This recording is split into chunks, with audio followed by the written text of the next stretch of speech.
And that brings me on to this whole time of year when everyone's been talking about goals. Yes. New year, new you. Well, some people would have started their goals, and maybe now or early next week, they're going to start thinking, do I really want to do this? I haven't had the results that I expected instantly, so I might give up. And I'm guessing that's true for us individually, as it is for our clients as well.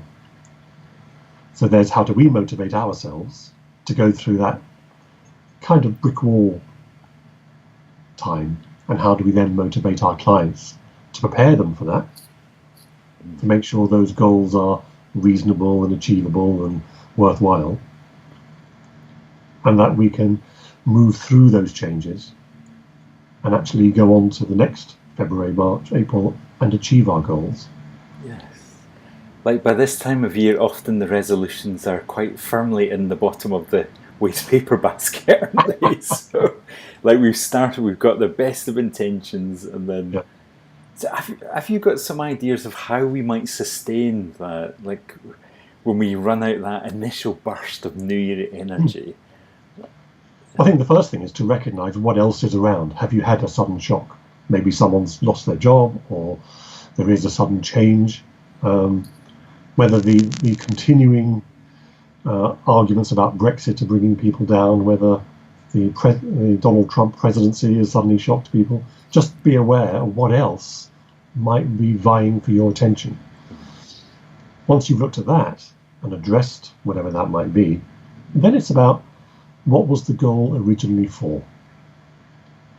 And it's about, was it achievable? Was it worthwhile? And just to revisit the goal, and do you need to adjust the goal? Have you achieved it too quickly? That maybe have been too easy, perhaps? Yeah.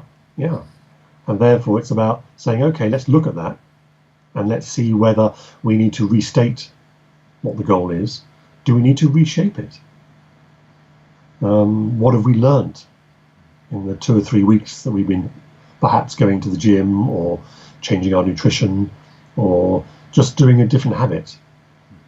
What's it told us about who we are and where we want to go? And you might say, perhaps with a bereavement or with an unexpected change, we need to put that goal away for a short period. Like it might no longer be appropriate for right now because of a change in our circumstances. Yeah. And I got the impression from you a second ago about frazzle. There's something about having decided to do this, I've got to do it. Yes. And there's something about stepping back a bit and giving ourselves the freedom to say, not just now. Maybe there's a different goal that's more achievable, it's more worthwhile, that's more relevant. Yeah. That's a good question, isn't it? Like, is this still the right thing? Yes. Yeah. And if it is, and you're going right and you're just getting fed up, then the question is, how are you measuring your success?